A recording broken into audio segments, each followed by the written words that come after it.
potable dans les ménages de Yopougon. Le ministre Patrick Achi sur le terrain pour vérifier l'évolution de la situation. Premier constat, les populations de l'eau 24 heures sur 24.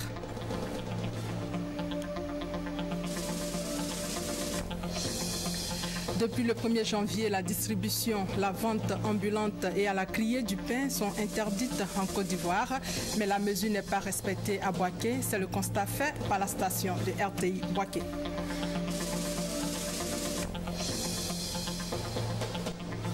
En Arabie Saoudite, le roi Abdallah est mort ce vendredi à 90 ans. Son demi-frère lui succède sur le trône. Bonjour à tous. Vous le savez, le chef du gouvernement est à Davos, en Suisse, dans le cadre du Forum économique mondial. Ce vendredi matin, Daniel Kablan-Duncan a pris part à plusieurs ateliers, notamment sur la sécurité alimentaire. Pour en parler, nous sommes en direct avec notre envoyé spécial, Alexis. Bonjour.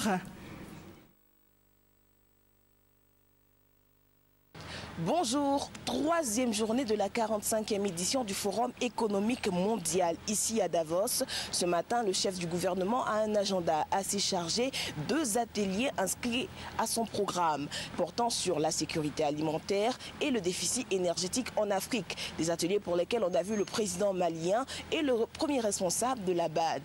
Il s'agit donc pour les participants de trouver des solutions pérennes aux maux qui minent le continent, à savoir garantir aux populations de la nourriture et de l'énergie. En début d'après-midi, Daniel Kablan-Duncan participera à une conférence de presse menée par le groupe Africa Leader Energy. Plus tard dans la journée, il devra participer à un atelier sur le sujet d'Ebola, comment trouver des solutions pratiques pour éradiquer le fléau.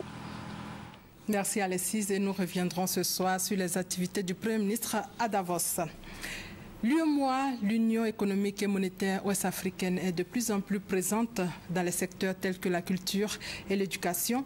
L'Union a réussi à instituer un délai d'organisation du baccalauréat entre le 18 et le 21 juin et est en passe de concevoir un programme d'enseignement communautaire au sein des pays membres. Il en a été question en marge de la 18e conférence des chefs d'État et de gouvernement au Bénin. Adama Kone, notre envoyé spécial.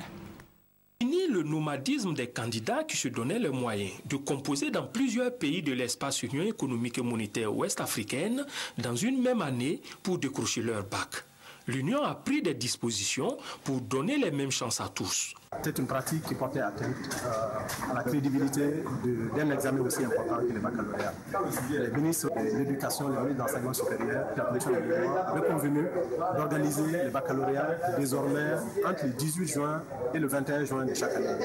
Et cette période unique, nous nous en félicitons, est très largement respectée par les États. En plus de ce verrou, l'UEMOA entend participer activement à la qualité des enseignements dispensés ainsi qu'à leur harmonisation, de sorte qu'il n'y ait plus de disparité dans le programme d'enseignement des matières d'un pays à l'autre. Il s'agit de faire converger les cours. C'est cette convergence qui est en cours et qui est portée par les directeurs des offices du bac et par les inspecteurs qui gèrent dans chacun des pays. Vous avez l'inspecteur de mathématiques, de philo, de français. Et eux, ils travaillent à regarder dans quelle mesure, si vous êtes en série A au Sénégal, quels sont les éléments du programme, en quoi c'est différent de ce qui est enseigné en Côte d'Ivoire. Il faut travailler à faire converger d'abord les programmes. Le baccalauréat est une étape charnière dans la formation des jeunes. Si nous travaillons à l'harmonisation de nos systèmes d'enseignement, il faut travailler à ce qu'on puisse harmoniser le baccalauréat.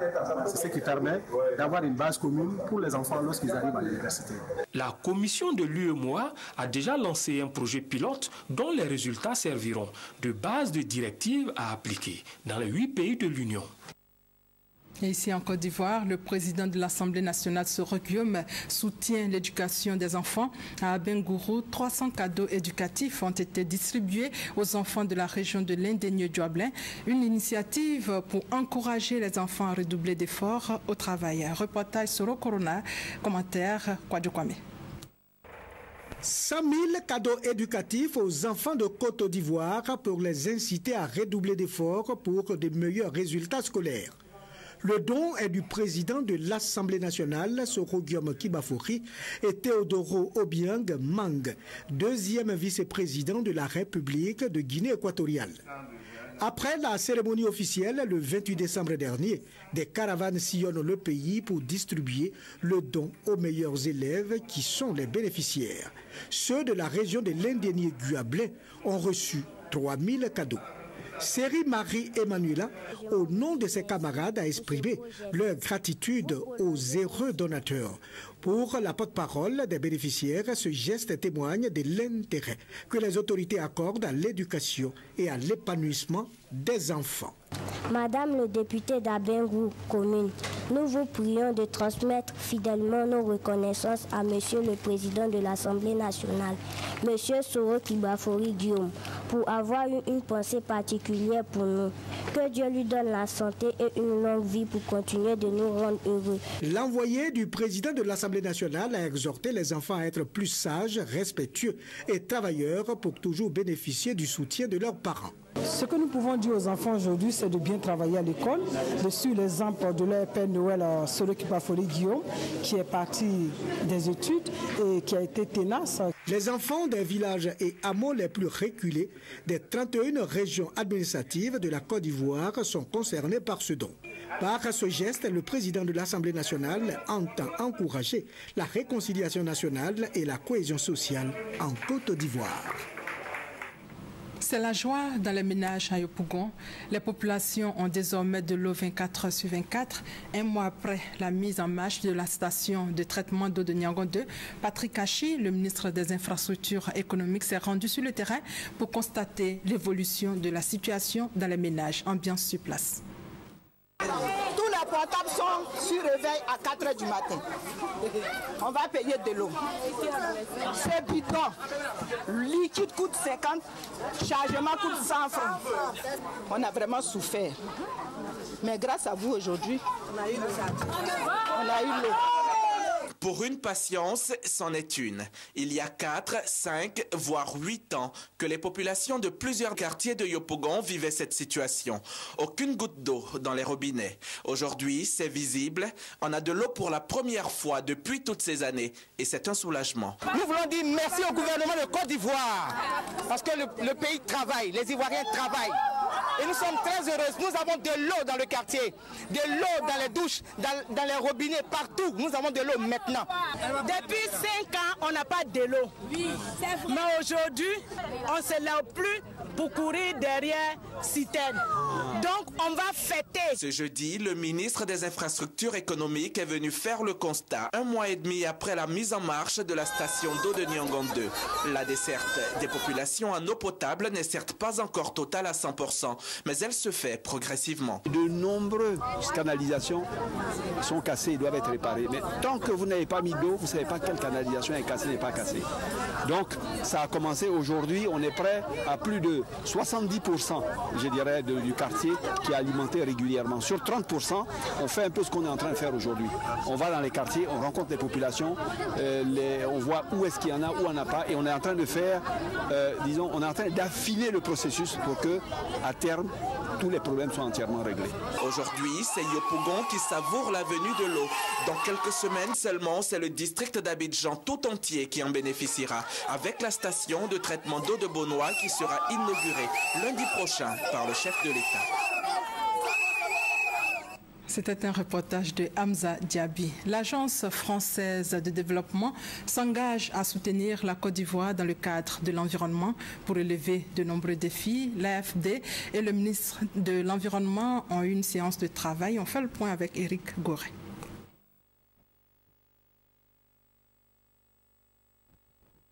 Dans sa mission d'accroître la part des énergies mix énergétique et promouvoir l'efficacité énergétique, le gouvernement ivoirien s'active. Pendant sa rencontre avec les experts de l'Agence française de développement, le ministre Rémi Alakwadio n'a pas manqué de rappeler les attentes du gouvernement ivoirien. Le ministre a salué la mise en place du projet SUNREF UEMOA qui consiste à mettre à disposition des banques opérant dans l'espace UEMOA.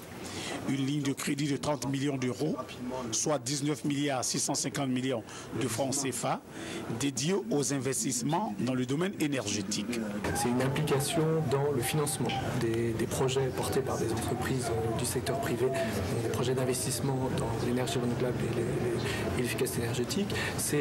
On propose un produit intégré entre des lignes de crédit, de l'assistance technique, des primes aussi pour les porteurs de projets. C'est des produits qu'on développe dans un certain nombre de pays dans le monde. Pour le chef de projet de l'Agence française du développement, le dit projet dispose de plusieurs instruments d'appui au financement environnementaux. Pour la phase pilote du projet SUNREF, 4 pays de la CEDEAO, dont la Côte d'Ivoire, sont concernés. Ils bénéficieront du soutien technique et financier grâce à l'Union européenne et le Fonds français de l'environnement.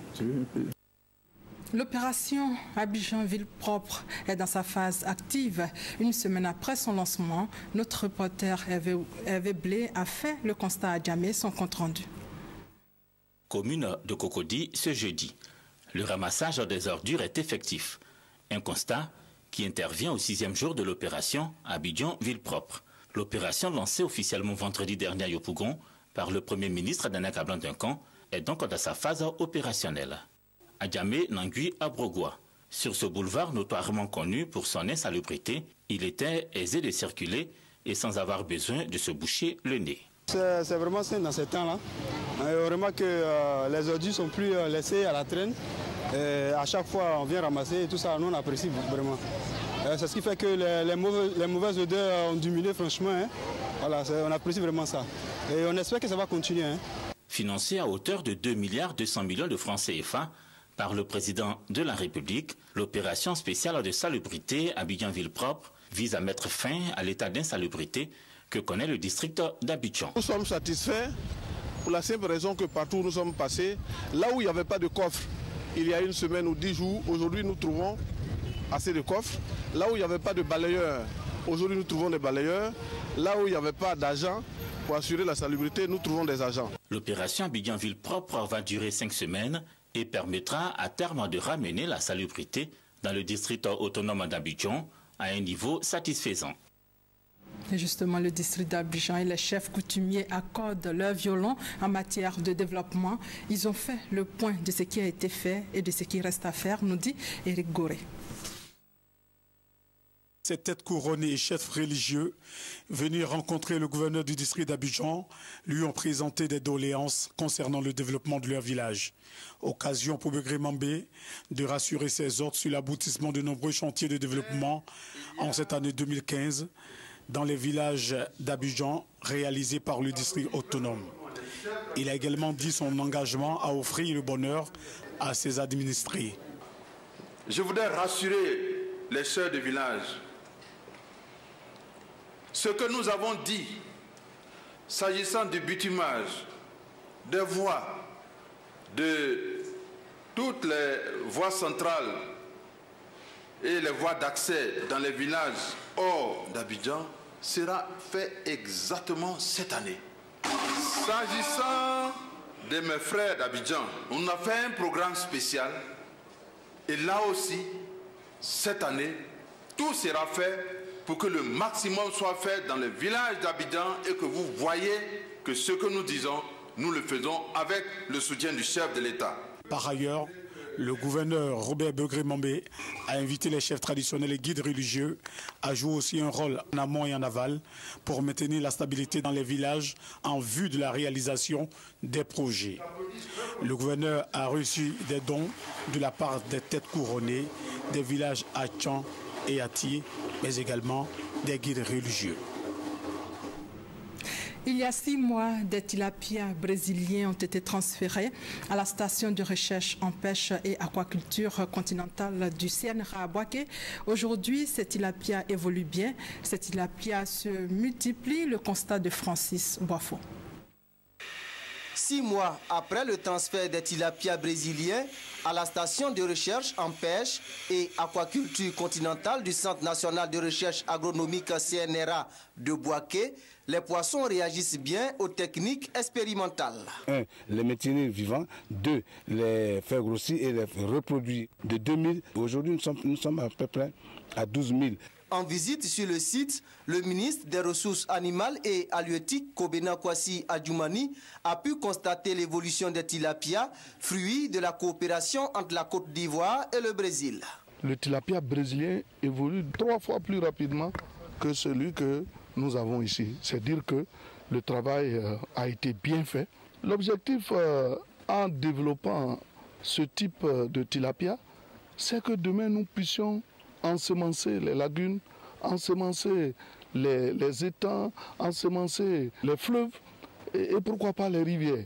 Les acteurs de la pêche et de l'aquaculture ivoirienne attendent beaucoup des résultats des chercheurs. Nous attendons beaucoup de ce poisson en ce sens qu'il va nous permettre, d'améliorer le ratio population et protéines d'origine halieutique et en même temps présenter aux consommateurs des poissons marchands de belle taille. Après la phase de reproduction des tilapias brésiliens, les chercheurs du CNRA envisagent dans 6 mois de réussir l'étape du grossissement des poissons. Suivra la diffusion de la souche en milieu paysan. Amélioration des performances de l'État, l'inspecteur général d'État engage ses collaborateurs. Niamey Ngoran les a invités à donner le meilleur d'eux-mêmes pour produire des résultats satisfaisants. Guy Roger Nguessan et Noël Niagno.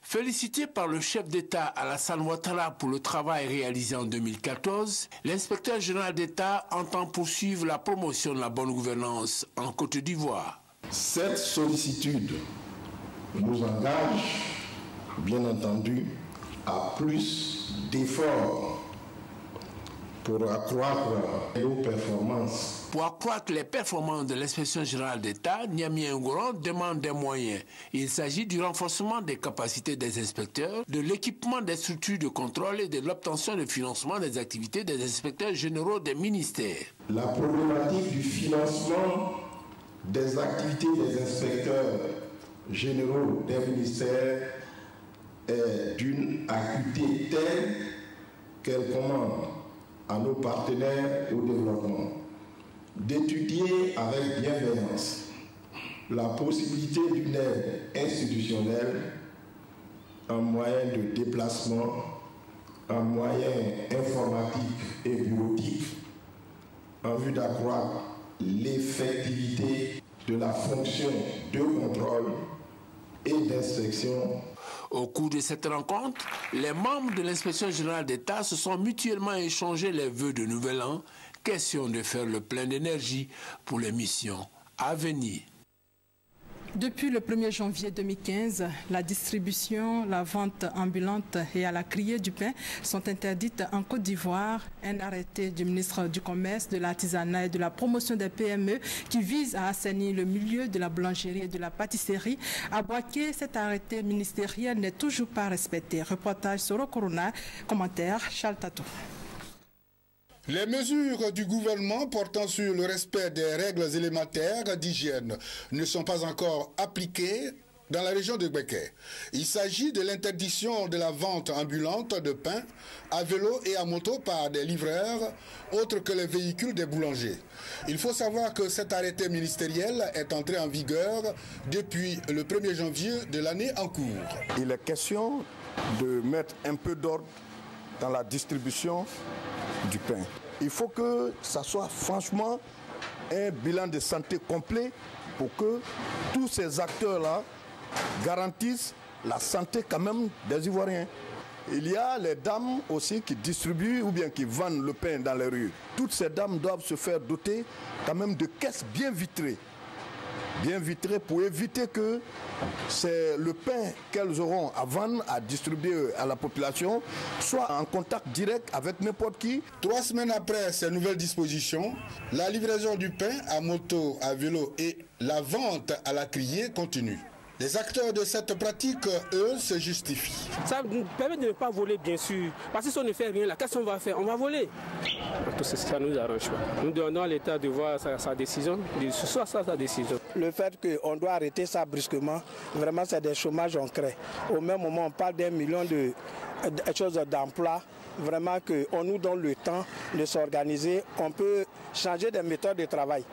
Au moins ça peut arranger. Si on ne doit pas livrer les sacs avec les motos, mais peut-être avec les voitures et puis redynamiser dans les boutiques et autres. Sinon, si on doit supprimer ça directement, là, vraiment, c'est pas facile.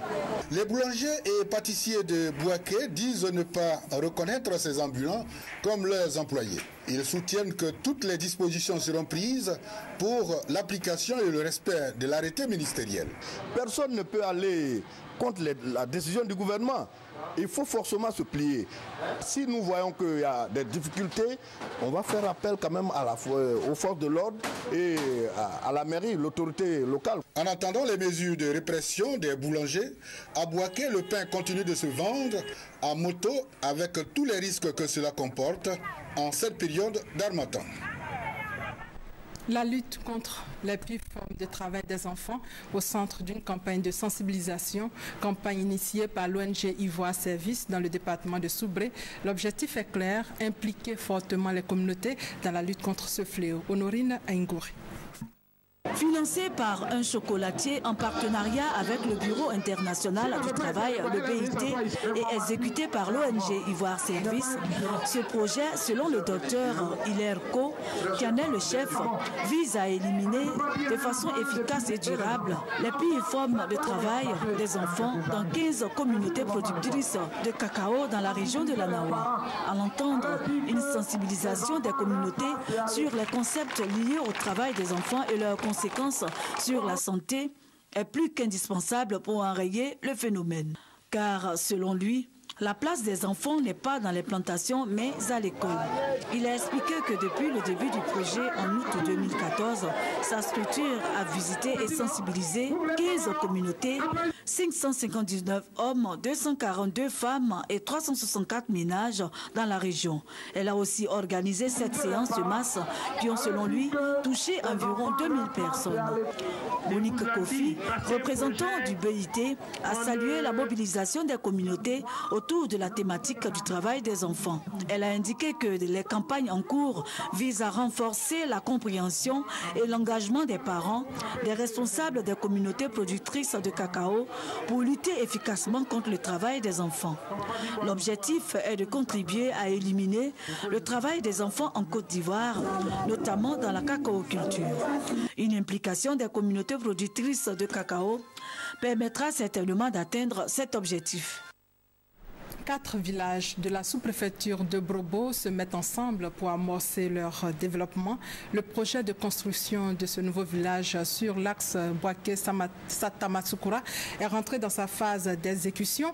Les filles et fils de ces 4 villages se sont engagés à construire un village moderne avec toutes les commodités. Reportage Soro Corona. Aloukro, Kangirenou, Ndokro et Siakakro. 4 villages de la sous-préfecture de Brobo vont très bientôt se regrouper pour mieux bénéficier du développement. Adduction en eau potable, électrification, centre de santé, école, marché et gare routière moderne.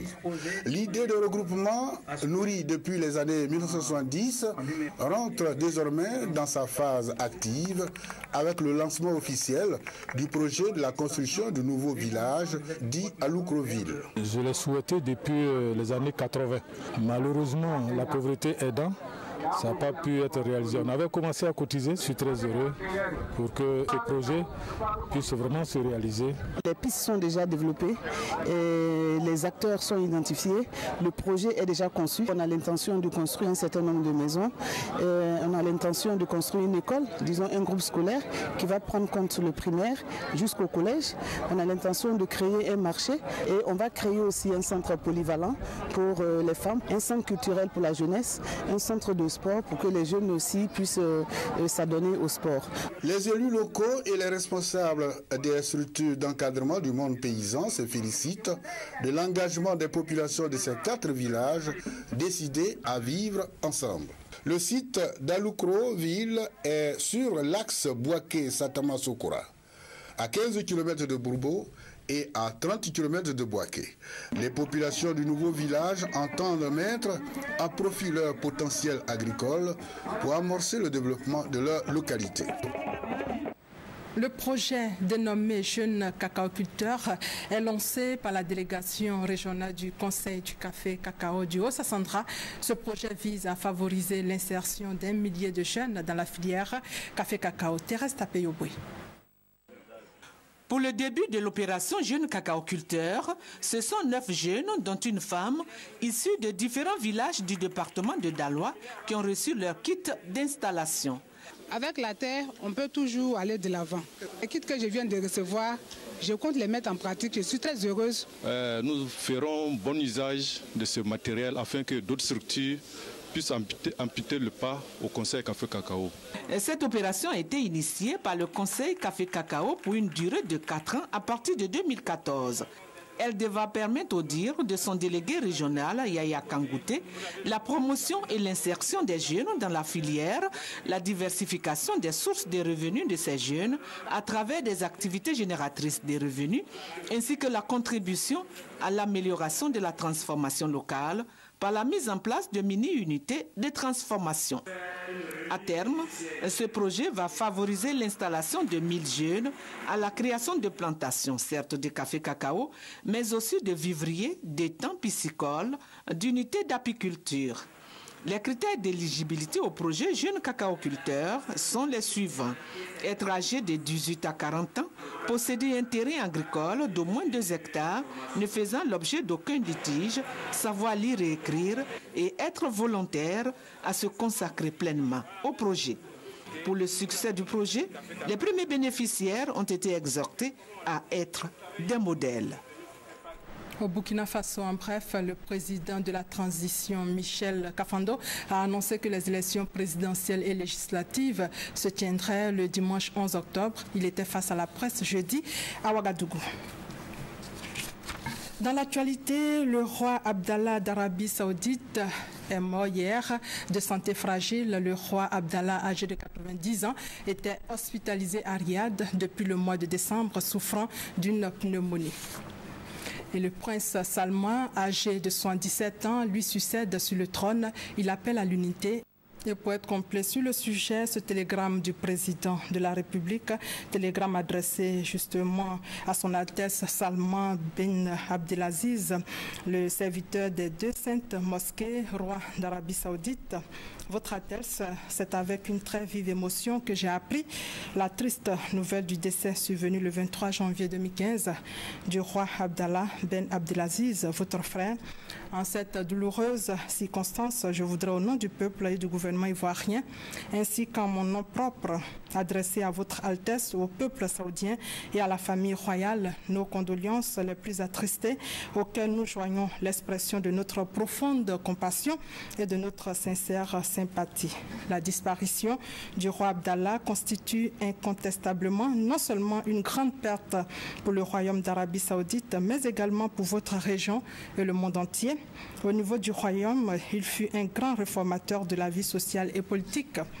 Au niveau international, ce grand homme d'État épris de paix a joué un rôle actif dans la diplomatie de la région, notamment dans la résolution des conflits et de la promotion de la paix, dont le plus significatif demeure son rôle décisif dans l'accord de Taïf qui mit un terme à la guerre civile au Liban en 1989.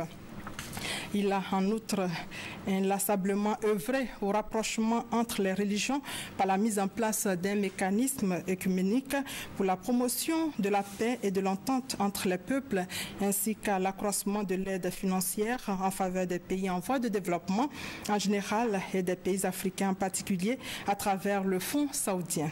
En sa qualité de gardien des 2 saintes mosquées, il a veillé personnellement à l'amélioration des infrastructures d'accueil des pèlerins. En cette période particulièrement éprouvante pour le peuple saoudien et la famille royale, nous implorons le Tout-Puissant pour que, dans son infinie miséricorde, il accueille dans la félicité de son royaume céleste. En vous réitérant notre profonde solidarité, je prie votre Altesse d'agréer les assurances de notre très haute et différente considération, et c'est signé Alassane Ouattara, président de la République de Côte d'Ivoire. Cannes 2015, le point des rencontres d'hier. À l'arraché, la Tunisie est parvenue à renverser la Zambie 2-1 dans les dernières minutes et à prendre une option pour la qualification. Entre les équipes du Cap-Vert et de RDC, match nul 0-0. Cap-Verdien et Congolais restent en position de se qualifier dans le groupe B de cette Cannes 2015. À suivre cet après-midi sur nos antennes, Ghana-Algérie 16h, Afrique du Sud, Sénégal 18h. Demain, Côte d'Ivoire-Mali à 15h. C'est la fin de ce journal supervisé par Anzeli Kayoura. Merci de votre fidélité.